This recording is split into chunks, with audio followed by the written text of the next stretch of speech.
I want to introduce one other thing, or not introduce it. You've been talking about perhaps sales mix.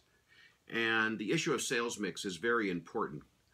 If you're a single product company, which there are not many of, calculating break-even point and all that stuff is relatively simple. And you probably have been through some exercises to talk about the issue of sales mix when you have multiple products with different contribution margins. So, for example, let's take a look at this sheet. The issue of sales mix, however, goes beyond just product mix. Assume for the moment we have product A and B, and you anticipate that 60% of your sales are going to come from product A and 40% are going to come from product B. The average sale price of product A is $50,000. The average sale price of product B is $50,000. However, their variable costs are quite different. The contribution margin then for product A is $35,000. The contribution margin from product B is $20,000.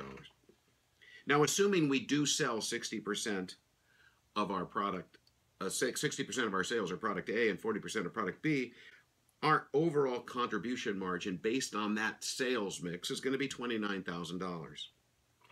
But in the real world, it's not that simple. As I state here, the complexity doesn't end there. Most companies sell their product in a variety of ways. They may sell through a direct sales force. They may sell through a distribution channel, regional or national distributors. They may sell through the internet. So depending upon your channel strategy, so put your marketing hats on for a moment, depending upon your sales and distribution strategy, it could have a huge impact, not only on your contribution margin due to product mix, but the channel with which those products are sold. So for example, let's just look at product A for a moment. If you sell the product through your direct sales force, they sell it for the street price at $50,000. And if they do that, your variable costs are $15,000, you make $35,000 on the deal. It's great. Well, what if you sell product through distributors and you've got some distributors that you give them as much as a 40% discount off of list? They in turn will sell the product at full street value. Well, let's look at a distribution sale. And so as to think, geez, Don, are you making, you're coming up with a story here. My last involvement with the telecommunications industry, we sold a large percentage of our product through direct channels, and we always put those direct channels in large cities: San Francisco, Los Angeles, Denver, Houston, Dallas, St. Louis. You get the drill. Chicago, Baltimore, Miami, Atlanta. But in the more rural areas and non-large, not very large cities, we use distributors, either regional distributors or national distributors, to sell our product. Well, in some cases, we gave as much as a 40 or a 42% discount off of list. So if I sell that same product A at a 40% discount, I'm selling it to a distributor for 30. Now, he's going to go ahead and sell it for 50 on the street because we don't want to create a channel conflict. But my cost is still $15K, so my contribution margin on a distribution sale is only $15,000. So not only do I have a product mix issue, I've got a distribution mix issue to contend with.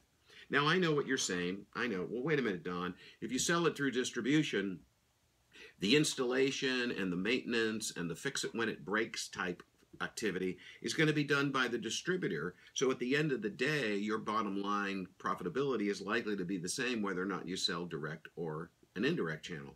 But that sometimes doesn't happen. And so it could have a dramatic impact. Let's just say that there's a problem and the distributor can't handle it. He's going to escalate the issue back to the manufacturer, and the manufacturer is going to put their personnel, it might be R&D engineers, it might be project engineers, it might be field engineers, on it to resolve the problem. So you incur that cost.